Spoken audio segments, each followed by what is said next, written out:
We are back. Thanks for joining us on MorningLine. Nick Barris here talking. As you see on the screen there, Metro schools and the school board and the status of what's happening. Keep in mind, this applies to, what, school boards are dealing with right now across the state as a whole when we talk about, COVID and some of the legislation that's happening and mask mandates. Gina Pupo-Walker is with us along with Christiane Boggs. We're taking your phone calls if you'd like to join in the conversation.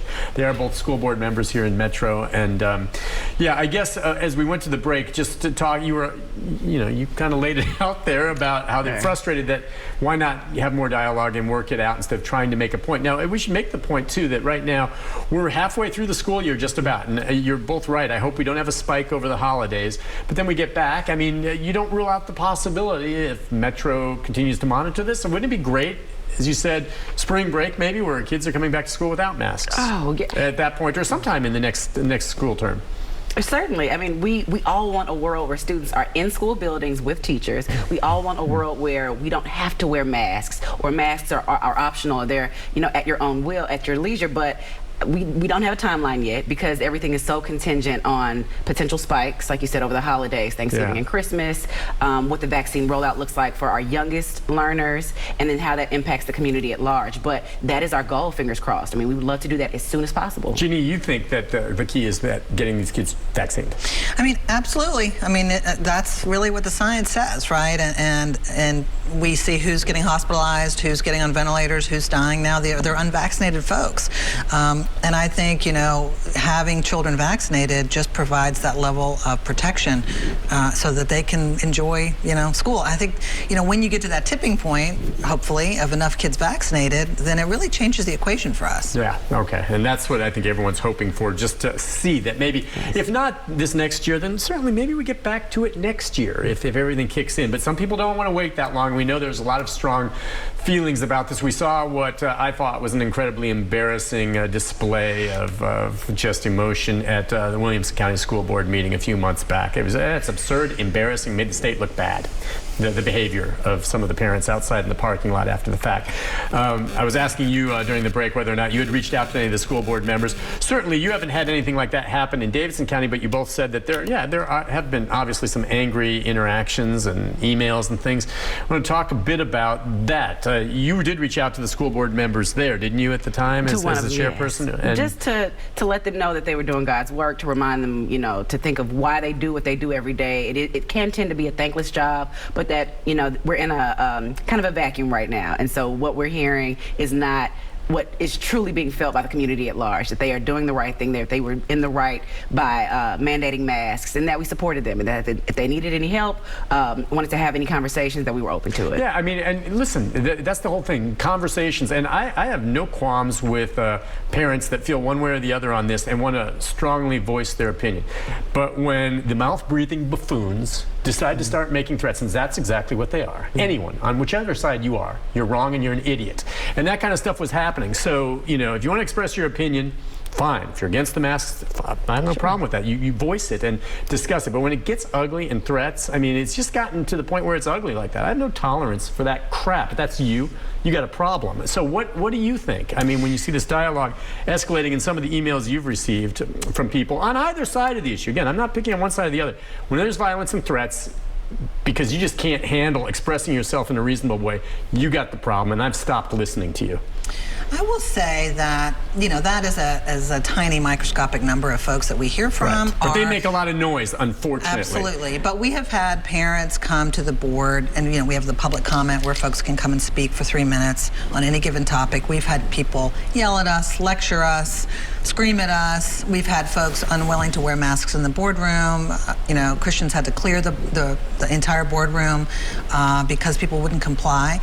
And so, my philosophy is we need to model the behavior we expect of our students and of our staff. And our students are watching us, right? And I also feel like we're in a dangerous moment in this country where there is a narrative that parents and school boards and principals and superintendents are in opposition to one another, that somehow we have become the enemy, and we are the same people we were 2, 3, 4 years ago. Our teachers are the same ones we had 3 years ago, right? And so for there to be a narrative that parents are somehow not allowed to speak, not allowed to share their opinion, not allowed to be engaged in the process is simply untrue. But this friction that it is creating is tremendously difficult for our teachers in particular. They feel that pressure to what you can say, what you can't say, what you can teach, what you can't teach, masks, not wearing masks. I mean, to see parents outside of Knoxville schools holding up signs jeering at students required to wear masks, and heckling students and teachers walking into a building over a mask mandate is so destructive to what we're trying to accomplish. Yeah, it's absolutely mind-boggling. So do you think it's all built around this mask issue and the debate?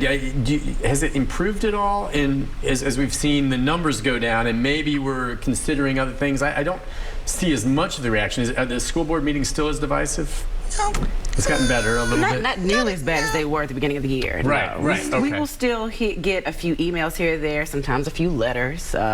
You'll have Facebook posts. I mean, the internet has been an interesting place to receive backlash because no one has to engage with you authentically, but it's not nearly as bad as it once was. Okay. And do you attribute that to just time? People have seen it, they've kind of said their piece, or that maybe there's hope that we're moving in that other direction now? I mean, I think a combination of things. They're glad their students are back in school. They're seeing contact tracing, kids getting quarantined, teachers being quarantined, and they recognize that we have to do everything we can to keep kids in school every day, staff in school every day. You know, I agree with Christian. I think the vast majority of people understand what we're trying to accomplish here and want and support us in trying to keep kids safe. Yeah. Politics obviously plays a point in all of this, a big part, I think. And it's interesting to me, one of the other things that the legislature did was make the suggestion that school board races now be partisan, meaning that if you run, you have to declare, your party affiliation. Right now, when you guys run, and you're who you are. That's it. You're not saying whether I'm Republican, Democrat, or whatever. You just run. The idea that they might make it partisan, where you'd have to declare. That just makes. I'm not sure I understand why. I mean, do you guys care one way or the other? Oh yeah. Okay. Oh yeah. I assumed you might. So luckily, the final bill made it optional. It's not required to declare a party to run. Yeah. But it's a national movement. It's connected to this anti-CRT this classroom censorship activity that's happening in the Republican Party. And so what we see is folks in the legislature saying, we don't know where school board members stand. We don't know where candidates stand. They have to reveal who they are when they're running. And that apparently means you have to declare a party. I know, because my take was, don't you kind of, when you research who you're going to vote for, see the debates or see the town halls where you get to hear from the candidates, you learn from them. Absolutely. Just saying whether you're a Democrat or a Republican, that you can take something from that, but that doesn't explain everywhere a person stands. I will say that in my experience, 20 plus years in education issues don't fall neatly into a political party bucket. And so we may vote on an issue that may be more aligned to what you would consider a Republican to support or a Democrat to support. We don't vote based on political party. We vote on what we think is the best policy for our students. And if you then have to satisfy a political party and check boxes for them and get approval and get support, that changes the equation for us and how free we are to make decisions for our students. The other suggestion that's been discussed or talked about was, if you don't go that route, maybe in a way, I don't know how this would affect keeping the state out of the picture, arranged to have school board members appointed by a mayor instead of elected. Christian, you want to take that one?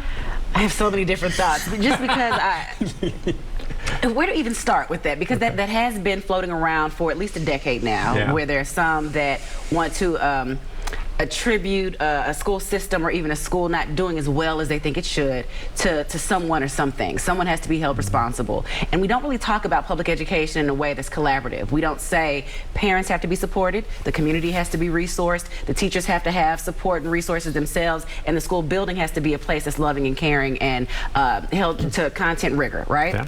We don't think about public education or students in that way. We think about it as if one person, one decision changes the entire course of the direction of a child's life. And that's not always the case. In fact, it's very rarely the case. It's everyone's fault. It's everyone's job to care about someone else's baby, right? Sure. And so when I think about this appointment of school board members, it takes of course, it disrupts the democratic process, but it takes away me being beholden to my community, to my students, to have to listen to them, to advocate, and then to really support my director. Because as a board, we are not like any other body of elected officials. It is our job not to be in opposition with our director, but to manage, to oversee, and to guide her, to provide strategic planning, to think through what data reflects or how it's aligned to our strategic plan and what that means for students, right?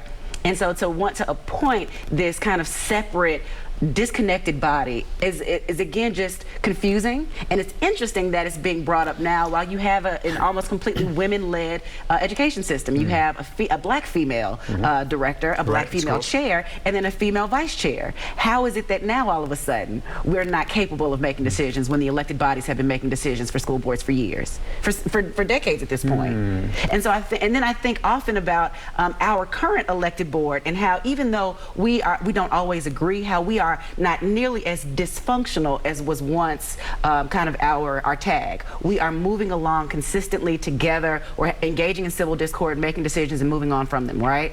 If there were an appointed board, I would likely not be appointed because I didn't have political favor. I'm not connected to a mayor. I'm not sure about Gini or some of our other board members, but I don't think any of us would be. But here we are being thoughtful, and you want to take that away from us and from our community. I just don't agree with it. Yeah. You know, I will say the evidence doesn't show that appointed boards, nationally, the evidence doesn't show that appointed boards get better results for students than elected boards. There's zero evidence of that. What I know the chamber is advocating for is this notion of aligned accountability, meaning all the accountability for all of the district and the city resides in one person, which would be the mayor.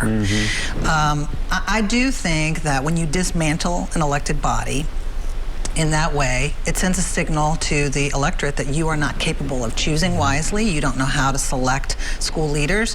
True, voter turnout is low. Is that our fault? Is that so you dismantle the board because people aren't engaging in elections, right? I also have an issue with this notion that, well, we need to do something dramatic or we're going to not have businesses move here. I would argue under this board, we have seen Oracle come here. We've seen Amazon come here. We've seen Alliance Bernstein come here. So to say that that businesses aren't going to come here, right. I don't buy it.